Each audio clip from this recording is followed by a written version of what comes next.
Hi, my name is BATRISYIA NORFATHI. My matrix number is BINTI 2311035. What is elasticity? Elasticity is the sensitivity of the quantity demand or supply of a commodity in response to the change in factor related to the commodity.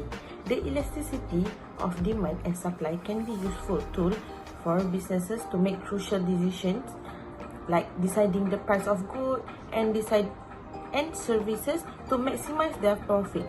Okay, let's move to case 1, price elasticity of demand. Okay, the question is, if the price of product A increases by 20% and as a result, the quantity demand of product A decrease by 10%, what is the price elasticity of demand for this product A? Okay, I will explain. Okay, price elasticity of demand formula. Change in quantity demand of goods divided by change in price of goods. Okay, given data in the question, change in price is 20% and change in quantity demand negative 10%. It is because in the question they stated decrease, so it means negative 10%. So how to calculate? Negative 10% divided by 20% equal to negative 0.5. So this is a graph. Okay, the type of elasticity relatively inelastic. It is because of the price higher. Since the price is higher, the quantity demand will decrease. So that's why the graph is like that. Hi, Assalamualaikum. My name is DAFFINA ALYA BINTI AYOB. My student ID is BME23/11/041. I will explain for case 2, which is price elasticity of supply. So the question is, a company produces and sells smartphones. Due to an unexpected increase in demand, the company decides to increase production. As a result, the quantity supply of smartphones increases from 200 units to 300 units when the price rises from Rm500 to Rm600 per unit. Calculate the price elasticity of supply for smartphones in this situation and indicate the types of supply. Show the graph and explain your calculation. So for the formula to calculate price elasticity of supply is percentage change in quantity supply of goods divided by percentage change in price of goods. For the example is quantity supply 1 minus quantity supply 0 divided by quantity supply 0, and price of supply 1 minus price of supply 0 divided by price of supply 0.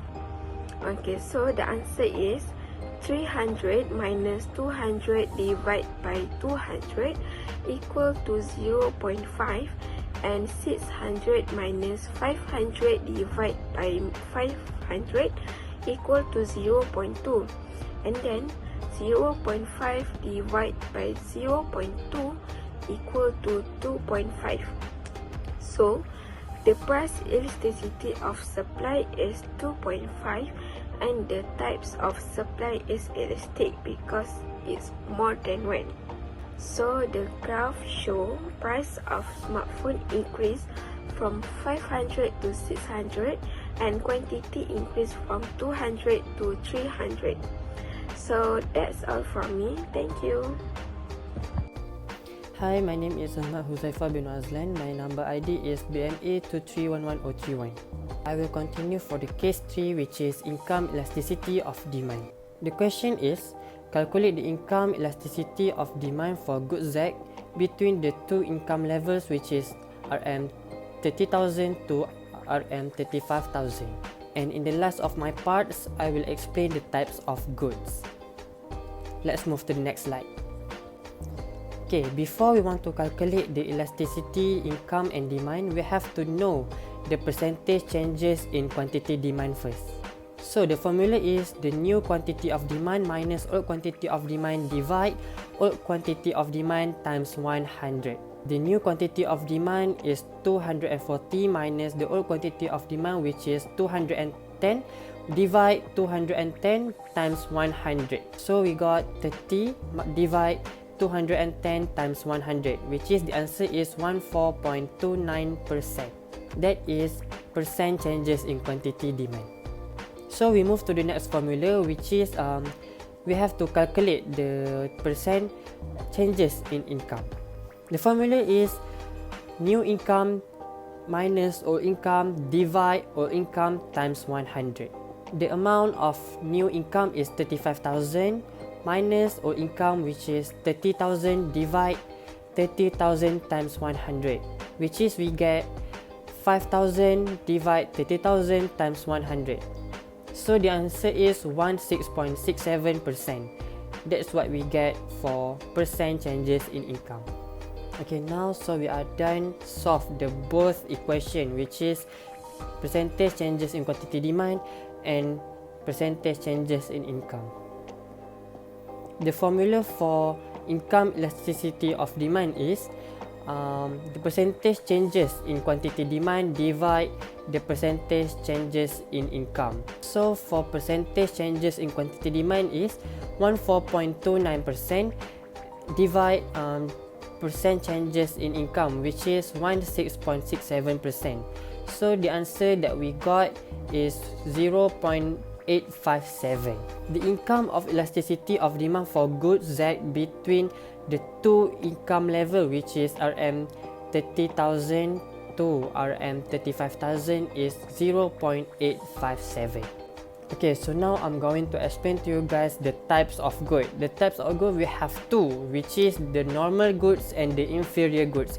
The normal two divide into two, which is necessities and luxuries. Normal goods is the demand increases as consumer income rises and decreases as consumer incomes fall, while all other factors remain constant, which is the normal goods is a positive elasticity. The normal necessities good is the demand increases as consumer income rises and decreases as consumer incomes fall, while all other factors remain constant. Normal luxurious good is subset of normal goods that are considered luxury or unnecessary item but are still purchased more as income rises. For inferior goods is demand decreases as consumer income rises and increases as consumer incomes fall, while all other factors remain constant, which is the inferior goods is a negative elasticity. Based on the calculated elasticity of 0.857 goods, Z fall into the category of normal necessity goods. This is due to the fact that elasticity is positive but it is less than 1, indicating that the rise in demand is less proportionate as the rise in income. Hi, my name is Muhammad Syahir bin Muhammad SHAMSHUL. My student ID is BME23/11/039. Now, I'm going to explain about case 4, which is cross elasticity of demand. Okay, the question is, assume you work as a marketing analyst for a coffee chain and you have noticed that when the price of tea increases, the quantity demand for coffee also increases. Using your understanding of cross elasticity of demand, explain why this might occur and how this information could influence the coffee chain's marketing strategies. Now I'm going to explain about the first part of a question, which is explain why this might occur. This occurs because tea and coffee is a substitute relationship. The increase in the price of tea make it more expensive relative to coffee. As a result, some consumers who previously bought tea will switch to coffee, leading to an increase in the quantity demand for coffee. This indicates a positive cross elasticity of demand between coffee and tea. As we know, substitute relationship is when the other product price increase, the substitute product quantity demand will increase. I'm going to explain and answer the second part of the question, which is how this information could influence the coffee chain marketing strategies. Okay, understanding that tea and coffee are substitutes provides valuable insight for shaping the coffee chain's marketing strategies. Knowing that coffee demand increases when the tea price increases, this is a very high chances for coffee supplier, which the coffee supplier could consider competitive pricing strategies. For instance, maintaining or slightly reducing coffee prices during periods when tea prices increases could attract more tea drinkers to switch coffee. As the above, this is my answer. But as a marketing strategies, there are many more ways to increase your consumer. For example, I give you advertisement. So coffee supplier can advertise that how coffee is better than tea during this time of period. So people will more convinced to consume coffee over tea, with the advantage at the coffee supplier as the price of the coffee is lower than the tea. Okay, that's out from me.